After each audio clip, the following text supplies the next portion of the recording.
الحمد لله والصلاة والسلام على رسول الله محمد وعلى آله وصحبه ومن اتبع هداه. اللهم صل على محمد وعلى آل محمد كما صليت على إبراهيم وعلى آل إبراهيم في العالمين إنك حميد مجيد. اللهم بارك على محمد وعلى آل محمد كما باركت على إبراهيم وعلى آل إبراهيم في العالمين إنك حميد مجيد. أما بعد، ربي زدني علما والحقني بالصالحين. لدرسي رابردو سيشتي زور گرنگمان باس کرد. یەکەمیان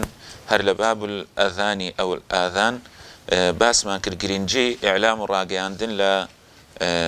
ژیانی پێغەمبەر عليه الصلاة والسلام، بە تایبەتی تریش لە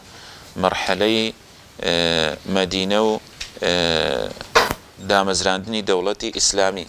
و باسی ئەوەشمان کرد کە پێغەمبەری خۆ عليه الصلاة والسلام ئیقراری لەسەر عوبەیدوڵڵا کرد کە لە خەوندا دیتبووی کە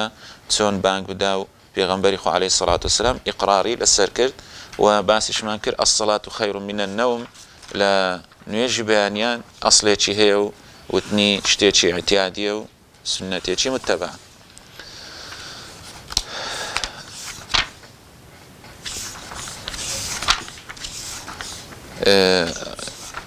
کە باسیشمان کرد دوو بانگ هەبوو لە زەمانی پێغەمبەری خۆ عليه الصلاة والسلام. پێغەمبەری خوا فەرموویەتی کە بیلال بانگیدا ئێوە بخۆنەوە، هەروەکو ئاگادارکردنەوە بوو. بەڵام کاتێک کە عەبدوڵای کوڕی مەکتوم بانگ دەدا، ئەو کاتی واز بێنن و خواردنەوە مەخۆن. باب شروط الصلاة، مەرجەکانی نوێژ. طبعا پێناسەی شروط ئەوەیە، واتە علامەت، نیشانە، یعنی ئەگەر ئەم شتە بوونی هەبێ، ئەم شتە لە دوایوی دێ بوونی دەبێ، ئەگەر نەیبێ نابێ. واتە مەرجە دەستنوێژت هەبێ ئەو جە نوێژەکە دێتە دی، ئەگەر دەستنوێژت نەبێ نوێژەکەش نایەتە دی. ما لا يلزم الواجب إلا به فواجب، یعنی هەر شتێک واجبێکی پێ جێبەجێ دەکرێ، ئەگەر بۆ خۆی هیچ بەڵگەیەکیشمان نەبی ئەوە دەبێتە واجب. من ضمنی ئەو شتەی دەبێتە واجب و دەبێتە شتێکی حتمی و پێویست. یەکەم شت کە باسی کردیە بطلان الوضوء والصلاة بخروج الريح، یعنی بەتاڵبوونی دەستنوێژ و بەتاڵبوونی نوێژ بە دەرچوونی با لە ئینسانی.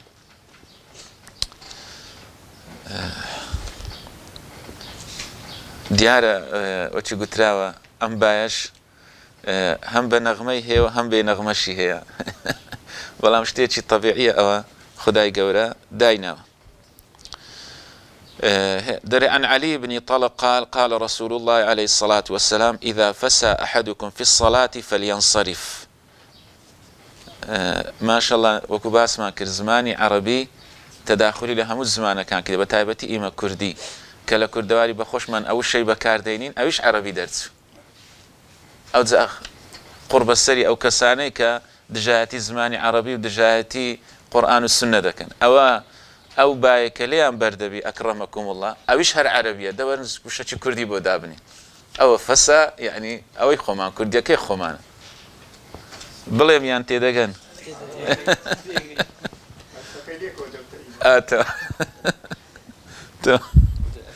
وليتوضأ وليعيد الصلاة، با دەستنوێژ بشوە و نوێژ دووبارە بکاتەوە. ئەم فەرمودەی ئیسنادەکەی حەسەن و لغەیریهیە، بەڵام شعیب ئەڕناؤوت دەفەرمێ ضعیفە، بەڵام وەکو قاعیدەیەکی لێ هاتووە دەستنوێژ دەشتێ. بەڵام ئەمە حەدیثی صحیحترمانەیە کە لە صحیحی بوخاری و مسلم داهاتووە. ئەبی هورەیرە دەفەرمێ پێغەمبەری خوا فەرمووی لا تقبل الصلاة من أحدث حتى يتوضأ. دەفەرمێ نوێژ دروست نییە، جێبەجێ نابی ئەو ئەرکەی لەسەر شانتە تاکو کەسێک ئەگەر تووشی بێدەستنوێژی بوو هەتا دەستنوێژ نەشوە. قال رجل من حضرموت، کەسێک پرسیاری کرد لە حضرموت ما الحدث يا أبا هريرة، وتی حدث چییە؟ دەفەرمی من أحدث، وشەیەکی غەریب وە. فەرمووی فساء أو ضرات، فەرمووی چ بە نەغمە بی چ بێ نەغمە بی. هەتا ڕسالەی ماستێر و دکتۆرە هاتی لەسەر ئەحکامەکە ئایا چۆنە و یاخود چییە ئەوە شتێکی علمیە و شتێکی شەرعیشە. جارە دیش باسم کرد هەر وە کۆبیرهینانەوەیە زۆر جار ئەمە دەبینی لەوانەیە خەڵکێک داوا بکە یاخود لەوانەیە ئێمەش بە مێشکمان دابێ باشە حکمەتی چییە خودای گەورە ئەوەی دیاری کردووە کە کەسێک باەکی لێبەردەبێ لە پشتەوە عیب نەبی دەست نوێژی دەشتێ بەڵام ئەدی قرپەش هەر باەک نێ دێتە دەرێ وەکووی نیە تقریبن بە زانان دەفەرون ئەوە خودای گەورە دەزانی حکمەتی هەموو شتێک حکمت لە ئێمە دیار نییە. زۆر جار دەبینی هەندێک شت خودای گەورە وای کردووە کە لەوانەیە ئەمە حکمەتەکەی نەزانین بەڵام پاشیمە دەزانین یاخود هەتا ڕۆژی قیامەتێش نازاندرێ بەڵام تەئکید بن وەکوی ابن تەیمیە دەفەرمێ پەیامی خودای گەورە ئیسلام بەگشتی و سنەتی ڕەسوول الله عەلەیهی السەڵات وەسەلام لەگەڵ ئیسلام هەمووی عەدل كلها رحمة كلها حكمة كلها يعني هموي عدالة وداد پروری و رحمة و مهرباني خدای گەورە لۆیە ئینسان دائما ئەگەر شتێکی وای لەو هات پێغەمبەری خوا دەفەرمێ عەلەیهی السەڵات وەسەلام ئەو هیچی لەسەر نییە بەڵام ئەگەر نەی دەرچێنێ وەکو خەڵکێک ئێستا دەڵێن باشە لۆ ئاوایە پرسیارێکی تر بکەین لەوانەیە کردم بەس دووبارە هەروەکو بیرهینانەوەیە کە ئەم کەسە دەست نوێژی دەشتێ بەهۆی ئەو بابەربوونەی بۆ دەبێ دەست و چاوی بشوە بۆ دەبێ دەست نوێژی کامل بشوە خۆ ئەگەر بە عەقڵ بێ هەر ئەم شوێنە دەشۆی و تەوا وانە یاخود شتێکی تر کەسێک کە پێی دەگوتێ ئەلعەذیرە ئەگەر پشتێکیش بێ لە پشتەوە ئینسان لێی بەر بێتەوە وەکو پیسای و ئەوانە دەبێ دەست نوێژی دەشتێ بەڵام کەچی لەوانەیە دەست نوێژت هەبی 100 جار بەڵغەمت بێ بەڵغەمی فڕەدەی هیچ نییە کەچی هەردوو چیان پیسن بەڵام لەوی دەست نوێژ ناشتی هیچ نەسمان نییە الأصل في الأشياء الإباحة کەچی لەویش نەسمان هەیە کە غائطە و کە ئەو لە سنەتەکان باس کرا و دەست نوێژ دەشتی ئەوە هەردووچیان لە ماعیدەی دێنە دەرێ بە شێوازێک ینی لەوانەیە لایانی پزیشکی جیاواز بن بەڵام لە معنای قەدیر هەردووچیان قەدیرن هەردووچیان پیسن هەردووچیان ئینسان طبیعاتی بۆ ناچی سروشتی ئینسانی وایە کەچی ئەم دەست نوێژ دەشتێن ئەو دەست نوێژ ناچێن حکمەتێکی تێدا خودای گەورە دەزانی لۆیە یەک لە کتابە باشەکان کە ئەو شتانەی زۆر جوان ڕۆن کردێتەوە ئەو پەرتوکەی ئیبن قەیمی جەوزیە إعلام الموقعين عن رب العالمين براستي زور زانان دفرمون أما كتابك النوعي نية يعني حتى دلين يكم برتوشي ابن قيم الجوزية وكو دلي نسبة ستاسطي بدي كبيكايتي يعني زور بزواني أشتاني باس كده جیاوازی تێ لە بینی ئەوەی بۆ زەکات لەوە دراوە لەوە نەدراوە بۆیە لەم پەرتوکەشتی زۆر جوان باس دەکەم.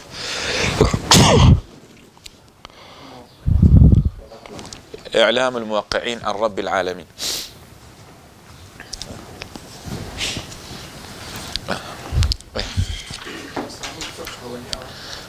فقه بس تيا فقه يعني تيجيشتن لفقه يعني استابون من يكلش تكان لي عند الأمكتم لو باسي قرام دوزيمو باش بو خداي جورا الزكاة فرض كردوها لسر وشتر برام لسر أسبنا كتي هردو تشيان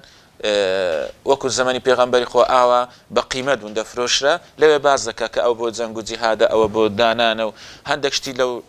شتانە ئەوەی کە باسیشم کرد لەوێ وەرگریانی زۆر شتی منطقی و جوانی باس کردیە لێ هەر کەسێکی عەرەبی بزانی بگەڕێتەوە سەری زۆر ئیستیفادەی لێ دەکە. فەرموودەی دووەم سەتر العەورە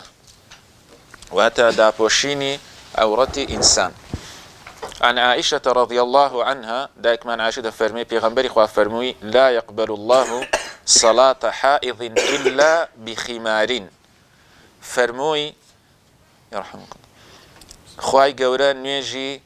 آفرتي قبولناك كالحيض ذا إلا دبي خمار واتا أم تفيي كهموش وينك دادا بوشي تاكو ئەم شوێنەژێ ئێستا زۆرە چەفیەکەیە کە حتا لە ڕواەتی تر هاتیە دەڵێ کاتێک پێغەمبەری خوا ئەم ئاەتەی بە سەدابەزی وەلیەضریبن عەلەیهن بخمورهن دەڵێ ڕەحمەتی خوای وەلیەضریبن عەلی جیوبهن ئەو على جيوبهن دلي رحمتي خواي لا آفرتكاني أنصار به أي نبي شققنا يعني واتا كنيان كتسفيا كيان بس بو أوي تسبكن بحموش لا شيء خويان دابدن بوي ما بستي ليرة خمار ما بستي أوي كتسفيك ديت أخواري بهمو اشتكاني آياتكش وليضربن بخمرهن على جيوبهن لسورة النور سيوية تقريبا بكرتي دتواني برين تسفيا تسي بيدالين با أوي تسفيا أوي بيدالين أو لتسك لتسك بيدالين تسفيا من أقصى في ميج استعفى تابت الميج البسترا أو ليدي تزي أو بلي أخنالهم هذا يعني أو تي بيدالين أو شخ كردني كشق يعني كربز دم متساويان دياربو أو هات خواري لقرويتي أو خمار دلي شق يعني كر زياتر دلي دمو تساو بس لواني أو استباز ذكريك ديار بروكتشيان زياد كردي بلام أو دري شق يعني كرد يعني شخ كردنك روناك هاتو لشراي حديثة كان نالي هاد متساوي يعني أوجبه بلام تسن فرمودي ترمان هي دردخاك أو فرمودي باسما كركا صفية كتسي حيي كشوكي ديتك بيغمبري خواش عليه الصلاة والسلام لقالي دتسيتو ما دو صحابة ديبينن بيغمبري خوا فرمي على رسلكما إيوا لسر خوبن أوانيش دارين أي بيغمبري خوا بو تسد فرمي أو الصفية خيزان ما أوانيش دارين أي بيغمبري خوا إيما ظنوا قمال لتو دكين دالي أخشى أن يقذف في قلوبكما أخشى أن يقذف الشيطان في قلوبكما شيئا أو شرا هذه الروايات هاتي داري ترسام الشيطان الشرك شتك لو زالان دفر من تن حديث ترمانية دار دخاك أوان حتى تساوي شيان ديارنا بو يعني بتزورك لتزورك كان شتيك بو بس مودات شيان ديوا لو يكتريان ناسيوا تن فرم ديتر لو باري وهي بلام أوي دليم داري داك من عائشة رحمتي خويا نبي كونيان كردو بس همو لا شيء خويان دا باراندو هنا نخواره أو فرمودش إسنادك حسنة لسنن أبي داود جدا هاتوا بلى أول ليلة بارك الله البو باسي حيض ذكرتي يعني أو آفرتي كوتو تحيض يعني دو زورمان هي قتمان هم بياو هم آفرت إي بياوي خوينا إي آفرتي جديا إي بياوي منية إي آفرتيش خوينا دا كدبيني أو هردو چان دەچێتە مەرحەلەی بالغ بوون هەندێک دایان نایە 18 ساڵ ئەوەنە بەڵام بەڕاستی زانان دەفەرمون عومدە لەو شتەی ئەوەیە چونکە بەو شتەی هەتا ئەوانەی کە فیسیۆلۆجیە و ئەوانەی کە جەسەدی دەڵێن گۆڕانکاریەکی کولی لە جسمی ئینسانی ڕوودەدا هەتا لە کنەمە زیاتر چ دەبی کوڕەکە دەنجی گڕ دەبی ینی دەنجی گڕ دەبی ئەوە ینی هەلساس بوویتە پیا يعني دلين ما شاء الله بو زوري قران كاريتشي زور وددا كتسدبي شيطان بيبي دكن لنا من دارم باس يعني كردبو مش كرة كم تسارد سالة أريقوتي باب الشيطان بيكني انتي قلت ما أوروجي بيت كني أو زانجي دزاني ولا لو يبازو ككوكوني أو بس تديرا أو آفرتي كوتو تحيض يعني بوتا مرحلي بالغ بونو نيجي للسر ودبين نيجي بك فرموديتر الالتحاف والاتزار في الثوب أو بخوغرتن وبسردادان لا إيذار لا ثوبش طبعا حديث صحيح ما هيك بيغمبري خوات زور حزي لقميصي بوا زياتر قرام بالصورة وأوانش ليك ما داول الانترنت تقريبا أو قميصي كباكستانيا كان لبريدة كان أواب وزياتر يعني أو وصفي ده كان بيغمبري خوات زور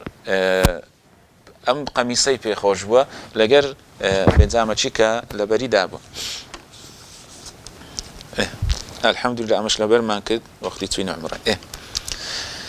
جابر رضا ورحمة إخوائي للسر بيدا فرمي پیغمبری خوا فرموی عليه الصلاة والسلام إذا كان الثوب واسعا فالتحف به فرموی اگر دزلكت فراوان بو او خوتي پیدا پوشا لنويش ولمسلم الإمام مسلم فرموی فخالف بين طرفيه يعني تيبك اويك ناوي يقديو زیاتر خۆتی پێدا پۆشە با دیار نەبێ. ئێستا دەشتی باز دەکەین. وإن كان ضيقا فاتزر به ئەگەر زۆر تەسچیش بوو ئەوە ئاواگرەی بدە. خۆی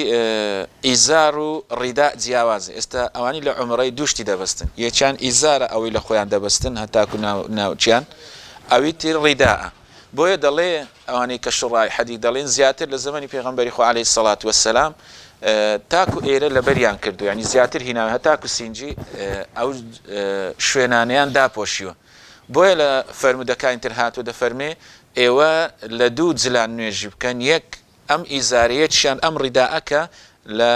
لەیس عەلی عاتیقیه شەی، لەسەر ملی هیچی پێوە نییە. بۆیە ئێستا ئەوەی کە ئەوا دەبین وەکو چەفیەیە ئەو پێغەمبەری خوا عەلەیهی سەڵات وەسەلام بەستاویەتی. لێ ئەم دوو شێوازە جیاواز بێت، زۆرێکیان پێگوترا ئیزار، ئەوی تر پێگوترایە ڕیدا. ئەم فەرمودە هۆی هاتنە خوارەوەکەی کە جابر بەمان دەجێڕێتەوە دەفەرمێ لەگەر پێغەمبەری خوا لە یەک لە سەفەرەکاندا بووین فەجئت لەیلەة لبعض ئەمری، دەڵێ لەو کاتەی من چوومە لای پێغەمبەری خوا بۆ هەندێک پێویستی فوجدته يصلي، دیتم پێغەمبەری خوا عەلەیهی سەڵات وسەلام نوێژ دەکا وعلي ثوب واحد فاشتملت به وصليت إلى جانب، دەڵێ منیش یەک جلم لە بەدا بوو، مەبەستی ئەو جلە لە بەدا بوو، یعنی بەس ئاوا خۆم داپۆشی بوو، یعنی سەر و ئەو جۆرەشتانم لە گۆڕێ بوو، دەرێ لە بەردانە بوو. فلما انصرف قال ما السورة يا جابر، دەڵێ کاتێک پێغەمبەری خوا عەلەیهی سەڵات وسەلام لە سەلامدانەوەی گوتی ئەی جابر بۆ بەم شەوە هاتووی، سوورە یعنی شەوڕۆی، بۆ بەم شەوە هاتووی بۆ لای من، فأخبرته بحاجتي، دەڵێ ئەمیش پێم گوت ئەو پێویستیم هەیە. فلما فرغت کاتێک پێویستەکەم جێبەجێ کرد قال ما هذا الاجتمال الذي رأيت، وتی ئەو چی ئاوا خۆت اشتماك يعني تۆم شەمل کردووە و خۆت بەستاوە. قلت كان ثوب، گوتم یەک جلکم هەبوو، یعنی ئەم جلکەش زۆر فراوان نەبوو. پێغەمبەری خوا فەرمووی فإن كان واسعا فالتحف به وإن كان ضيقا فاتزر به، ئەوەی کە باسمان کرد. بۆیە ئەمە هۆکاری ئەم فەرمودەیە کە لێرە بە کورتی هێناویەتی. وەلا فەرمودەکەی تردا دەڵێ هەر لە بخاري مسلم داهاتوا أبي هريرة فرمي لا يصلي أحدكم في الثوب الواحد ليس على عاتقه منه شيء. پێغەمبەری خوا دوای ئەوەی کە سەحابە کان لە دین شارەزا بوون، زیاتر محەبەتی دینیان بە دروست بوو، فەرمووی ئێوە هەوڵ بدەن نوێژ نەکەن ئیلا بە دوو جل نەبێ، یەکیان لەبەردا بێ، یەکیان سەرت پێدای پۆشی و خۆت پێدا پۆشی. چۆن؟ یعنی دەڵێ کە بەرین بی تەڕەفەکان بینەوە سەر یەکدی، حتى دەڵێ ڕیوایەتێک هەیە دەڵێ ئەوەی کە ئێستا هەندێک مام عاجێ تورکمانەکان لە بەری دەکەن، زیاتر ئەوان لە بەری دەکەن، یەکیان بەس قۆری پێوە نییە، بەس دووە یەک ئاوا دێتەوە یەک ئاوا دێتەوە لە بەری دەکەن، دواتریش لە سەرەوەی چاکەتەچی لەبەر دەکەن. ئەوە دەڵێن ئەوە ڕۆبی پێ دەڵێن، زیاتر ئەم نازم ئەوەی مام عاجێ تورکمانەکان دیتم لە بەری دەکەن. ئاوا مەبەستی ئەوەی تەڕەفەی ئاوا بین و یەکدی ئەگەر فراوان بوو، بەڵام ئەگەر فراوان نەبوو ئاوا لە بەری کە ئیعتیادی، یعنی ئەوەی مەکە، چونکە ئەگەر ضەیق بی ئەتوات لێکە جسمت دەردەکەوی، مەبەستی ئەوەی پێغەمبەر. مهم ئەوەی سەتری عەورە، ئەوەی ئێرەش سەرداپۆشینەکەش، یعنی ئەوەی کە شڕاع الحەدیث باز دەکەن، یعنی بەس وەکو تەشبیه نەبی، وەکو ئافرەتان چۆن لە سەری دەنێن ئاوا، بەڵامی ئافرەتان دەبێ هەمووی داپۆشی، یعنی ئەوەی کە کراوە نەبی ئەوەی بەشێک لە پەرچەمیان دێتە دەرێ، ئەوانە نا لە فەرمودەی تر داهاتووە، بەڵام پیاوان ئەگەر ئاواش نەبی بەس بە سەرشانیان دادەن ئەو پشتە ملوشتیان دیار نەبی ئیعتیادیە. عەبدوڵای کوڕی عەباس لە سەحیحی بوخاری داهاتوو دەفەرمێ ئەوەی پرسیارەی دەکەم ئاگادار بن. لە سەحیحی بوخاری داهاتوو عەبدوڵای کوڕی عەباس دەفەرمێ كانت المرأة تطوف بالبيت وهي عريانة، ئافرەتەکان تەوافی بەیتیان دەکرد ڕوود بوون، فتەقول من يعيرني تطواقا، چێ پارچەیەک لە قماشم دەداتێ هەتا عەورەتمی پێدا پۆشم. فنزلت هذه الآية خذوا زينتكم عند كل مسجد، ئێوە هەموو جوانیەکەتان ببن بۆ مزگەوت. وقال النبي صلى الله عليه وسلم لا يطوف بالبيت عريان، نابێ کەس چاردەورەی بەیتی تەواف بکە كاتێک کە ڕوتە ئەمە لە صحیحی بوخاری داهاتووە ئەمە حەدیثە ابن عباس ويوتوا ناري بيغم صلى الله عليه وسلم دلي دواتر بيغمبري خوا فرمي لا يطوف بالبيت عريان قولي ابن عباس يا تسي وردقري زاهلية تواب بس ما بس من الصحيح بخارية قرنجي صحيح بخاري لوي دايا حتى قول الزانانش بس سند هنا حتى قول الزاناني حمو بس سند هنا يعني الشرطنية بس حديثي بيغمبري خواه عليه الصلاة والسلام بس سند هنا استكسك لواني بليكاك أما قولي عبد الله كوري عباسة للسلام آية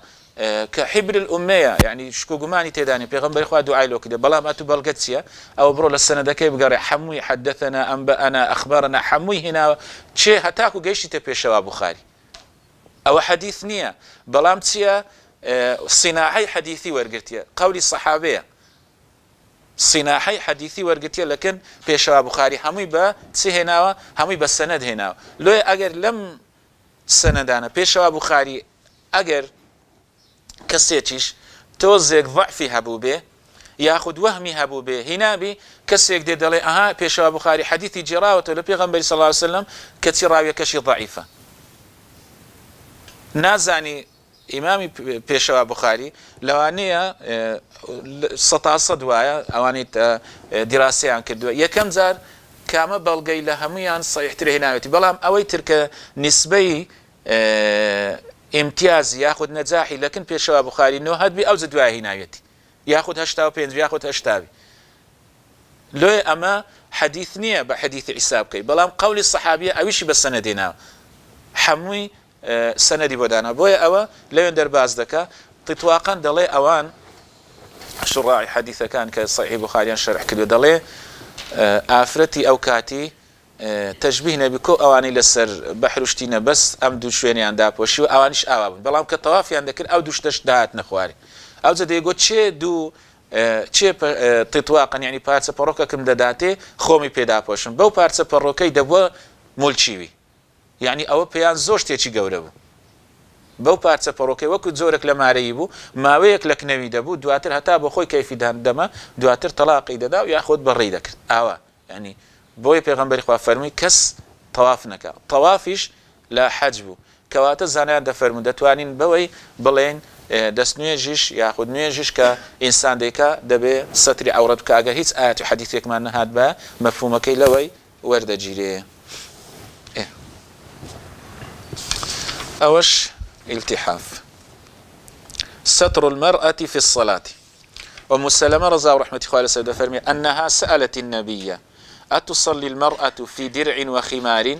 قلت يا پیغمبر خو عليه الصلاة والسلام آية كسيك نوێژدەکە لا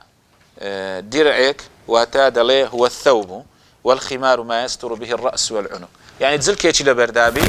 وتسفيشي للسربي آية كس أو نيجدك بغير إزار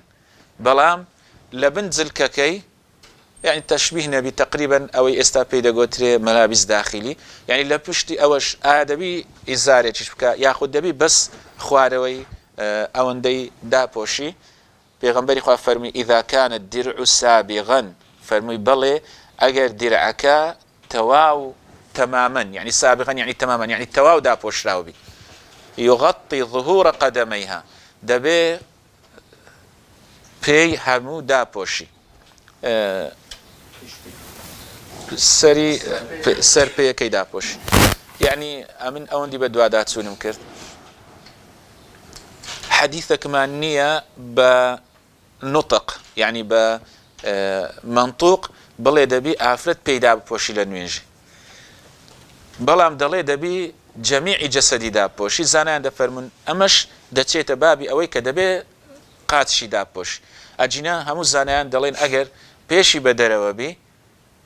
بلام او شوينا كان تر همو دا بوشرابي تاوي دستي لقل بيشي بدروا بي دست نويجي بك دلين نويجي درسته چونك حديثي منطوق معنية آياتي منطوق معنية بلي دبي بيشي دا بوشي بلام لو فرمدي دا فرمي حتاكو سر ام شويني دا بوشي سر بي محمد برسيشي دياربي نا پرس هەر هیچ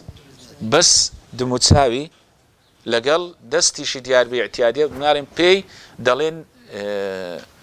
هەموو زانایان متتەفیقینە کە دەی پێشی داپۆشی بەڵام ئەگە دایپۆشی شتێکە لە حەیە بەڵام ئی پیاوی بەڵدەڕێن بەس عورەتەکەی مابەینە سوڕەتی وەڕکبەتی یعنی دەکرێت کەسێک ئەوەی کە پێی دەگوترێت سێ چارێک یاخود ئەوەی پێی دەگوتێت فانی لە عەلاگە بەداخەوە مامۆستایەک لە ڕاگەیاندن باسکردن گۆش ئەوەندەی ببڕن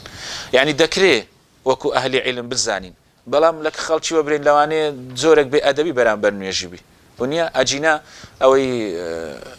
بزانی بەرامبەر چی ڕادەوەستی بە جوانتری شێوە خۆی ڕێک دەخە خوای گەورە لە هەموو کەس ئەولاترە ئەن یوتەزەیەنە لە خوای گەورە خۆی بۆ بڕازێنیەوە بۆیە لەلایەنی فقیەکەی دروستە زانان دەفەرمن چونکە عورەتی ئینسانی عورەتە دەڵێن کەسێک بە سێ چارێکی هەتاکو خوارد چۆچی بی ناوچیشی داپۆشرابی یعنی فاین لە عەلاگە دای دەپۆشی ئەو جێرە شوێنانەشی دابی دروستە بەڵام ها ئەم فەرمودەکەی پێغەمبەری خوا فەرمووی لە دوو جلک یعنی هەم ڕیدا و هەم ئیزاریش بی نوێژ بکەن ئافرەتان ئاوا باز دەکە بۆیە لایەنی علمیەکەی شتێکە بەڵام لایەنی جێبەجێکردنەکەی شتێکی ترە ئەو قەولەی کە ابن قيمش كلادنكين إما أن تأتي بصلاة يليق بربك إما أن تأتي برب يليق بصلاتك يعني نوێژێک بکە شیاوی ئەو خوایە بکە بەرامبەری ڕاوستای یان خوایەک بینە شیاوی نوێژی تو بی لێ ئەوانە لەلایەنی حیا و شەرم و ئەو جۆرە شتانە حتا حەدیثمان هەیە یعنی سەنەدەکەی هەندێک دەفەرمون حەسەنە پێغەمبەری خوا دەفەرمی عەلەیهی السەڵات وەسەلام کەسێک کە دەچێتن بۆ سەر بۆ چی پێ دەڵێن حەمامیش خۆشوشتنیش وا باسە شتێک بە عەورەتی خۆی دابدە شەرمن لە خودای گەورە حەیاءن لە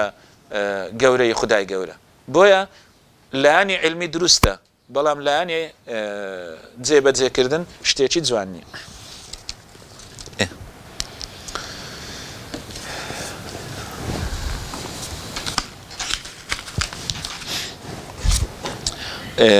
صلاة الشك في القبلة كسيكا نويج دكا لقبلي قمانيه عن عامر بن ربيعة قال كنا مع النبي صلى الله عليه وسلم في ليلة مظلمة دفرمي إيما لقال بيغنبري خوابون للشوية زور تاريك فأشكلت علينا القبلة فصلينا دفرمي قبلة من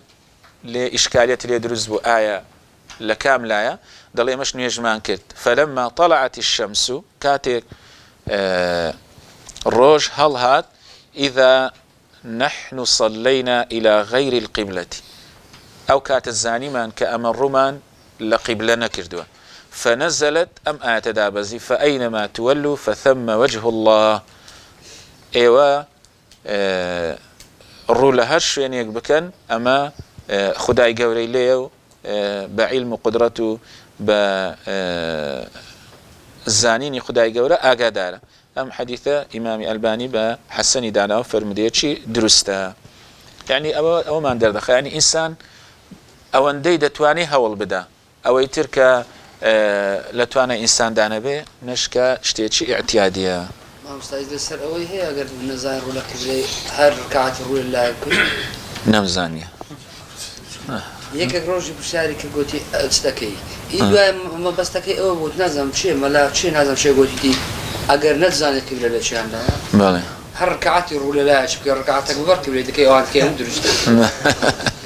نمزاني والله هيت بلغك ميتو بس أويك ليادنا كين لو فرضي دبي هر تحري بك إنساني بقري ببرسي بأندازي تواناي خوي أو ناكا توشي لاكت كبلام دشقري كوسر نيجيناك دبرسي بو خوي وسائل بكارديني بلام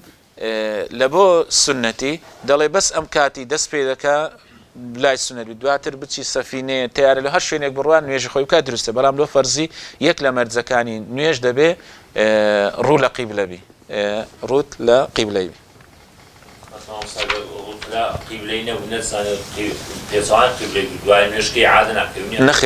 نەخێر بەس نارم ئەوەندەی یعنی تو یەکە و سەر کەم تەرخەمیت نەکرد بێ هەوڵت دابی زانیان دەفەرمن دروستە أمتى حديث كشلير زياتر بعض فرم صلينا مع رسول الله صلى الله عليه وسلم في يوم غيم لا رجع زور تماوي لسفرك إلى غير القبلة فلما قضى الصلاة دواء أو نيجك التواب تجلت الشمس روج رناق فقلنا يا رسول الله صلينا إلى غير القبلة قلت ما يبيغمبر إخوة إما نيجمان كردوا بو غير قبلة يعني الروما لقبلنا فقالت قد رفعت صلاتكما بحقها إلى الله عز وجل وتي دوباره كرنوي ناوي لبر أوي نيجكتان بولاي خداي قورا برز بوتو ما بين المشرق والمغرب قبلة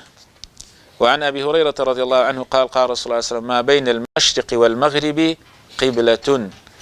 لم ليوان مشرق ومغرب روجهالات وروج آوا قبلة استا دلين ما بستي بيغمبري عليه الصلاة والسلام أو بوكا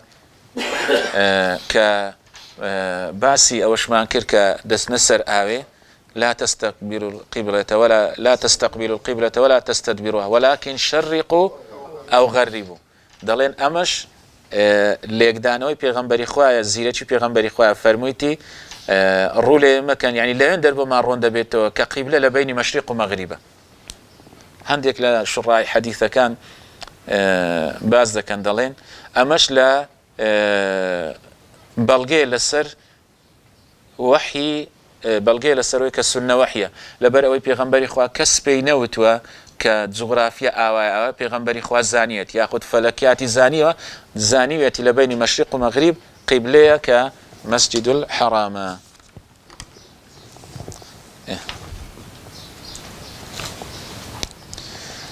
أوي جرينجا ليرة باسينا كرديا غوريني قبلة كيك لواني لجياني بيغمبري خوا رويدا عليه الصلاة والسلام هم گرنجی سنة تدا هم گرنجی صاحب سنة تدا كبيغمبري خوا عليه الصلاة والسلام تندها درس بندو آموشگاری تدا للصحيح مسلم دهت وثابتي بناني لأنس بما دجرته طبعا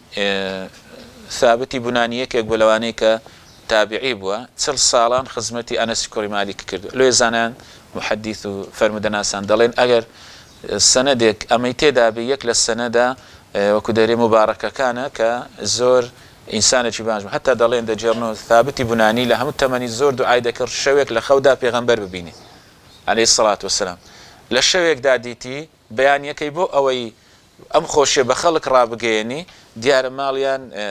وكويستا قادر مو أو زورشتانا بدلي لقادر مكا هرزلي أم خوشناوي دلي يعني خليسكا دلي لاقشكا أم لاقشكاني حتى داويان كتسانا وتسانا حتى بم لاقشكاني وفاتي كرت لو أو دجيرتو دفرن بيغمبري خوا كان يصلي نحو بيت المقدس بيغمبري خوا عليه الصلاة والسلام رويلا بيت المقدس ذكر فنزلت قد نرى تقلب وجهك في السماء فلنولينك قبلة ترضاها فولي وجهك شطر المسجد الحرام أواني دجات السنة كانوا خوان بقرآننا وزاد كان والقرآن منهم براء يعني أجر بس أم آية بتزواني تدبر بكن يعني نابي قد زرأت بكن قصيك لس السنة بيغمبري خوابك خواد فرمي إما دزانين تقلب وجهك دزانين تو رود برز كردو توا في السماء بو آسمان يعني خداي قورا آقاي للراز ونيازي بيغمبري عليه الصلاة والسلام دفرمي فلنولينك قبلة ترضاها إما رود لروقيك دكين لقبليك دكين كتو رازي رزامن ديتو لا إما قرينغا خواهي قورا دفرمي فولي وجهك شطر المسجد الحرام كواتا أمر كمان زي بتذكر راز ونيازك يتمان هنا زي رود لمسجد الحرام بك فمر رجل من بني السلمة وهم ركوع في صلاة الفجر بيابك لبني السلمة بلايان داد الرويش أوان لركوع داب لنيجي بياني وقد صلوا ركعة نيجي بياني ركعتي كان كذبوا فنادى ألا إن القبلة قد حولت وتي قبلة قوراوة فمالوا كما هم نحو القبلة أوان آوابون ينكر يعني عكس يعني ريان لا قبلة كير أما يعني يكلواني كجرنجام حديثية أويك بيغمبري خو عليه الصلاة والسلام تسندا قورب ولا لا يعني خداي قورب تسن آتي تر حتى أروج تفسيرك مخوين دو باسي دلي بيغمبري خو أبو خوي بيين بوا بنصيم آتي لم يكن الذين كفروا من أهل الكتاب والمشركين في نار جهنم خالدين فيها حتى تأتيهم البينة أو تأتيهم البينة شيء شرحي دكا رسول من الله يتلو صحفا مطهرة فيها كتب قيمة دل پیغمبری خو عليه الصلاة والسلام جیاوازی لەگەڵ پێغەمبەرەکان دی پێغەمبەرەکانی تر بۆ خۆیان بەیینەیان هەبووە ولقد أرسلنا رسلنا بالبينات يعني بەڵام پێغەمبەری خوا خودی خۆی بەیینە بووە يعني ئەوە وەکو دەرێ قۆناغێک زیاتر لە پێش پێغەمبەرەکانی ترە تەفضیلی پێغەمبەری خوا عليه الصلاة والسلام لە پێش پێغەمبەرەکانی ترە بۆیە ئەمە یەکێکە لەو بەڵگانەی کە پێغەمبەری خوا عليه الصلاة والسلام نوێژی کردووە کەسێک و تویەتی قیبلە گۆڕاوە ڕویان وەرجێڕاوە ئەوەش بەڵگەی لەسەرەوەی کە زۆربەی سنەی پێغەمبەری خوا خەبەری ئاحادە و ئیشیان پێکردو هیچ مشکلیان نەبووە ئێستا ئەوەیە کە مشکلەیەک دروست کراوە